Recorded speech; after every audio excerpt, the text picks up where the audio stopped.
Chapter 7. The Old Heart and the Young Heart in the Presence of Each Other by Victor Hugo, from the book Les Misérables. At that epoch, Father Gillenormand was well past his 91st birthday.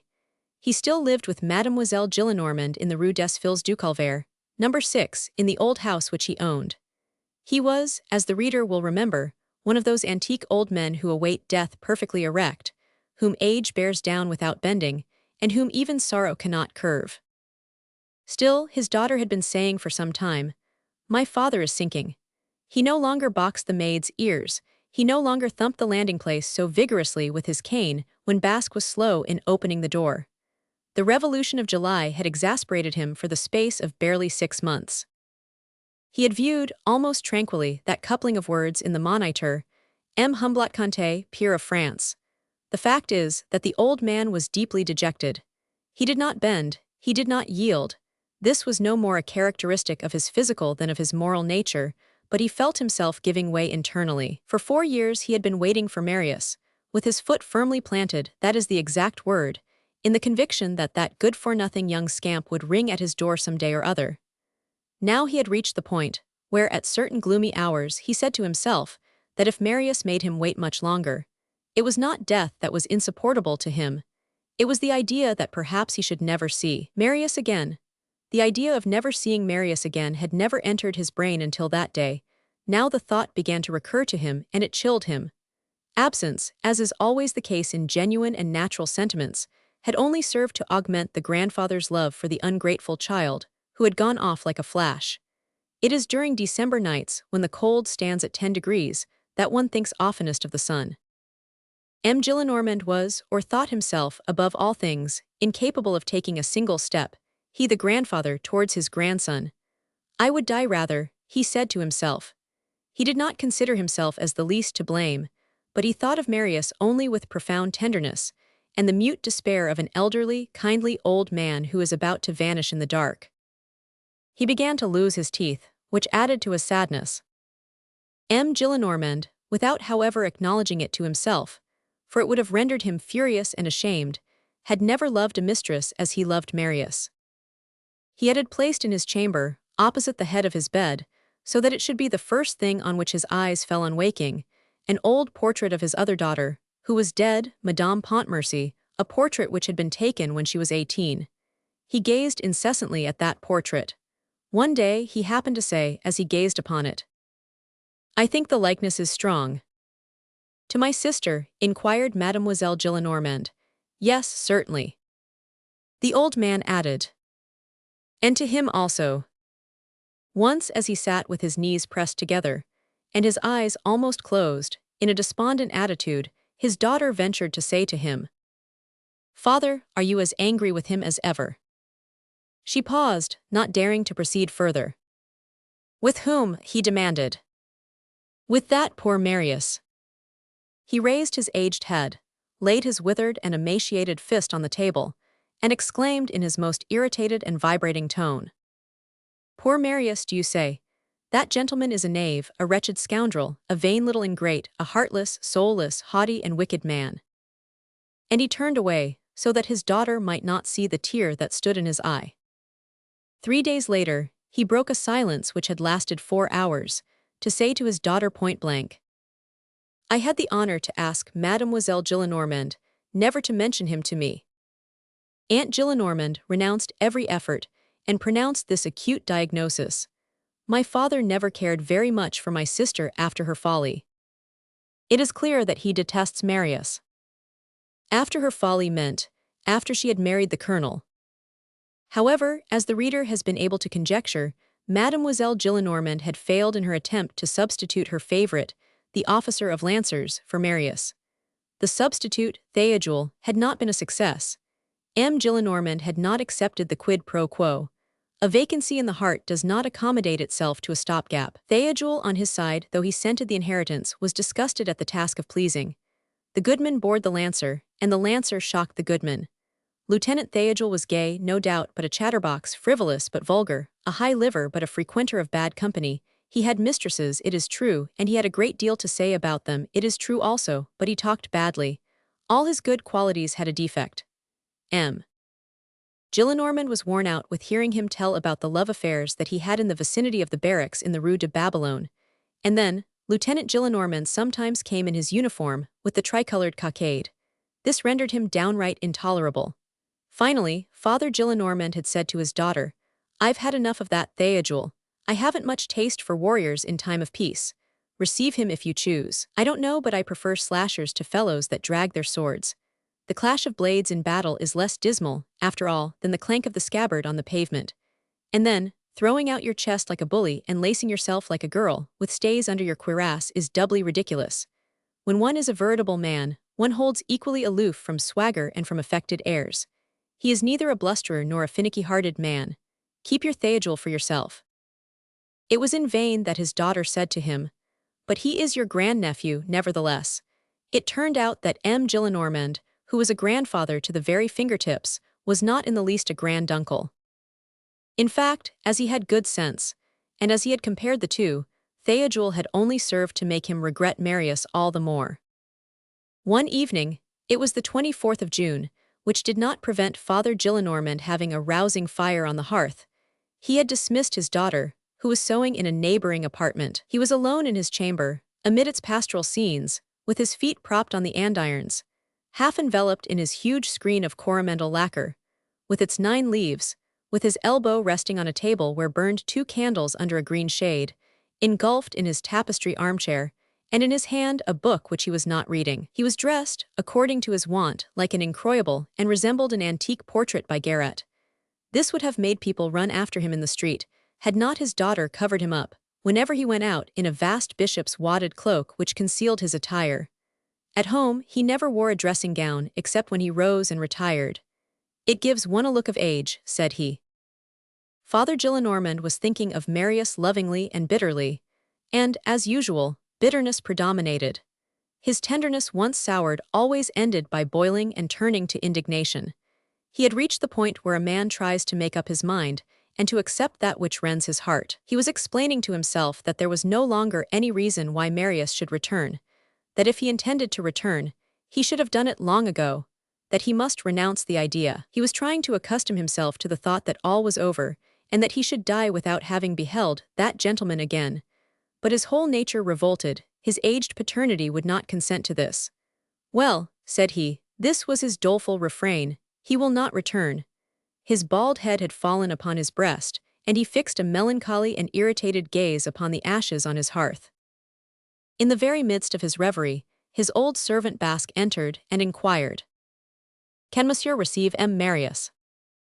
The old man sat up erect, pallid, and like a corpse which rises under the influence of a galvanic shock. All his blood had retreated to his heart. He stammered, "M. Marius what?" "I don't know," replied Basque, intimidated and put out of countenance by his master's air.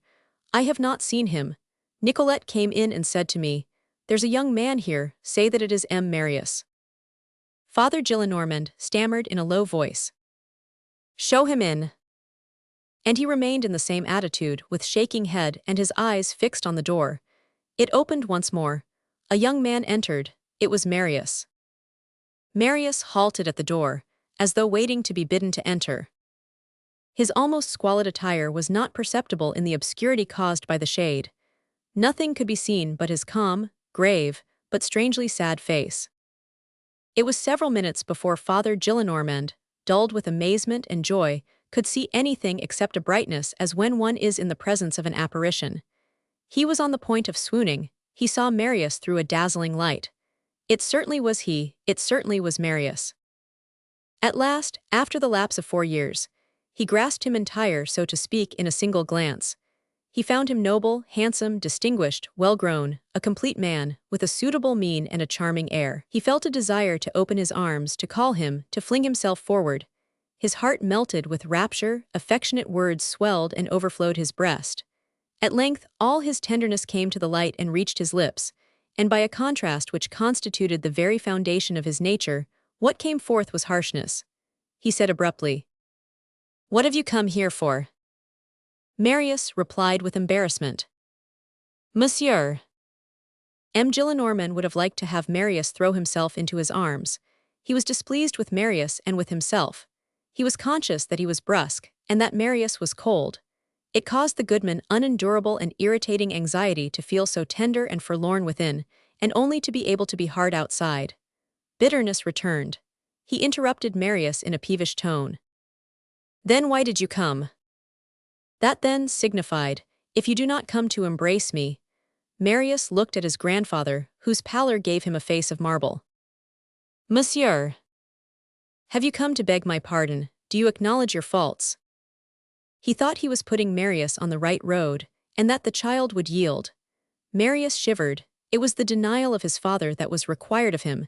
He dropped his eyes and replied, "No, sir." "Then," exclaimed the old man impetuously, with a grief that was poignant and full of wrath, "what do you want of me?" Marius clasped his hands, advanced a step, and said in a feeble and trembling voice, "Sir, have pity on me." These words touched M. Gillenormand.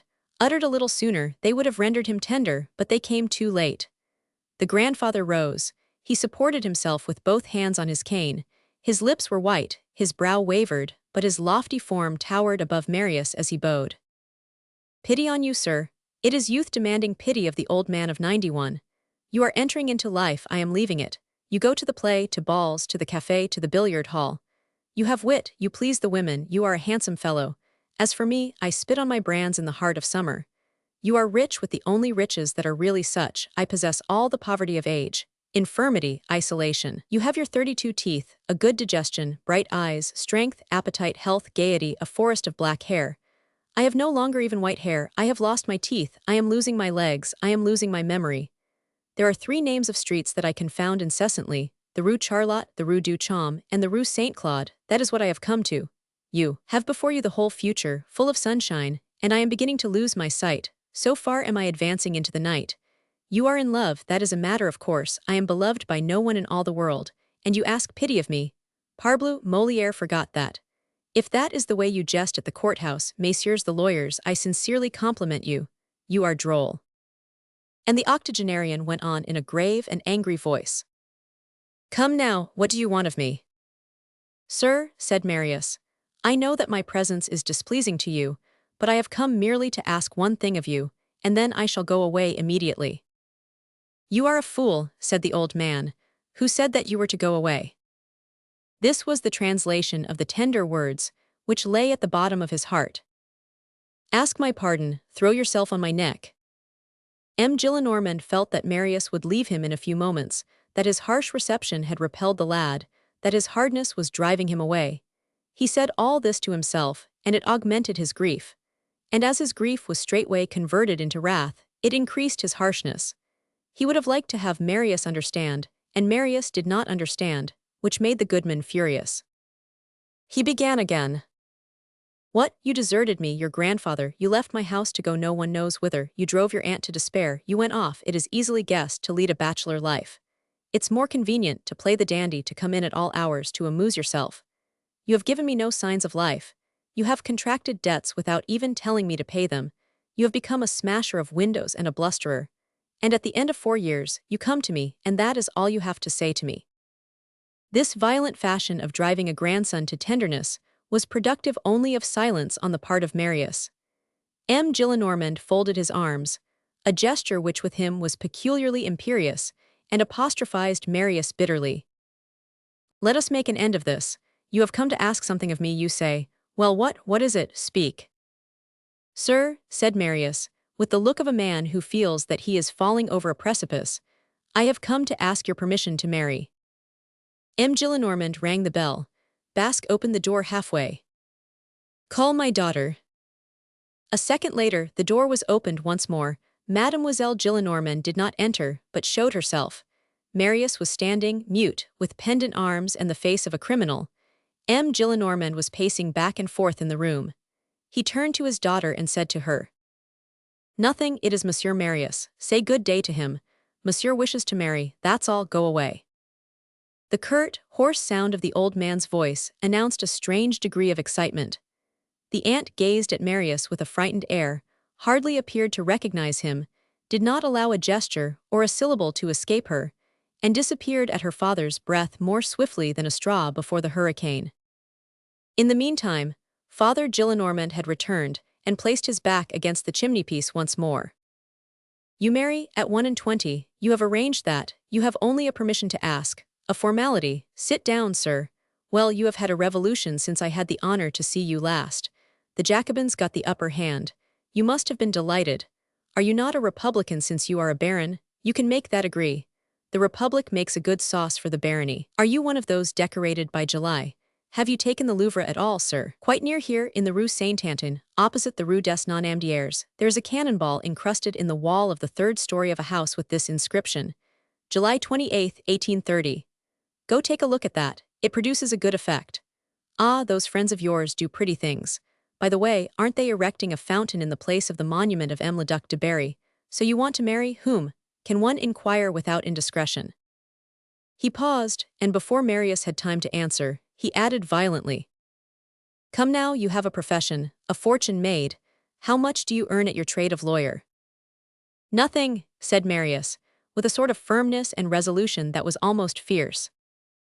Nothing, then all that you have to live upon is the 1,200 livres that I allow you. Marius did not reply. M. Gillenormand continued. Then I understand the girl is rich. As rich as I am. What, no dowry? No. Expectations? I think not. Utterly naked, what's the father? I don't know. And what's her name? Mademoiselle Fauchelevent. Fauchuhat. Fauchelevent. PTTT, ejaculated the old gentleman. Sir, exclaimed Marius. M. Gillenormand interrupted him with the tone of a man who is speaking to himself. That's right, 21 years of age, no profession, 1,200 livres a year. Madame la Baronne de Pontmercy will go and purchase a couple of sous worth of parsley from the fruiterer. Sir, repeated Marius in the despair at the last hope which was vanishing, I entreat you. I conjure you in the name of heaven, with clasped hands, sir, I throw myself at your feet, permit me to marry her. The old man burst into a shout of strident and mournful laughter, coughing and laughing at the same time. Ah, you said to yourself. Pardine, I'll go hunt up that old blockhead, that absurd numbskull. What a shame that I'm not 25. How I'd treat him to a nice, respectful summons. How nicely I'd get along without him. It's nothing to me, I'd say to him. You're only too happy to see me, you old idiot. I want to marry, I desire to wed Mamselle no matter whom. Daughter of Monsieur no matter what. I have no shoes, she has no chemise that just suits. I want to throw my career, my future, my youth, my life to the dogs. I wish to take a plunge into wretchedness with a woman around my neck. That's an idea, and you must consent to it. And the old fossil will consent. Go, my lad, do as you like. Attach your paving stone, marry your Pauselevent, your Coupelevent. Never, sir, never. Father. Never. At the tone in which that never was uttered, Marius lost all hope. He traversed the chamber with slow steps, with bowed head, tottering and more like a dying man than like one merely taking his departure. M. Gillenormand followed him with his eyes, and at the moment when the door opened and Marius was on the point of going out, he advanced 4 paces, with the senile vivacity of impetuous and spoiled old gentlemen, seized Marius by the collar, brought him back energetically into the room, flung him into an armchair and said to him, Tell me all about it. It was that single word, father, which had effected this revolution. Marius stared at him in bewilderment. M. Gillenormand's mobile face was no longer expressive of anything but rough and ineffable good nature. The grandsire had given way before the grandfather. Come, see here, speak, tell me about your love affairs, Jabber, tell me everything. Sapristi, how stupid young folks are. Father, repeated Marius. The old man's entire countenance lighted up with indescribable radiance. Yes, that's right, call me father and you'll see. There was now something so kind, so gentle, so open-hearted and so paternal in this brusqueness, that Marius, in the sudden transition from discouragement to hope, was stunned and intoxicated by it, as it were. He was seated near the table. The light from the candles brought out the dilapidation of his costume, which Father Gillenormand regarded with amazement. Well, father, said Marius. Ah, by the way, interrupted M. Gillenormand, you really have not a penny then. you are dressed like a pickpocket." He rummaged in a drawer, drew forth a purse, which he laid on the table. "Here are 100 louis, buy yourself a hat." "Father," pursued Marius, "my good father, if you only knew, I love her. You cannot imagine it. The first time I saw her was at the Luxembourg. She came there. In the beginning, I did not pay much heed to her, and then, I don't know how it came about, I fell in love with her. Oh, how unhappy that made me. Now, at last, I see her every day, at her own home. Her father does not know it, just fancy, they are going away. It is in the garden that we meet. In the evening, her father means to take her to England. Then I said to myself, I'll go and see my grandfather and tell him all about the affair. I should go mad first, I should die, I should fall ill, I should throw myself into the water. I absolutely must marry her, since I should go mad otherwise. This is the whole truth, and I do not think that I have omitted anything. She lives in a garden with an iron fence, in the Rue Plumet. It is in the neighborhood of the Invalids. Father Gillenormand had seated himself, with a beaming countenance, beside Marius.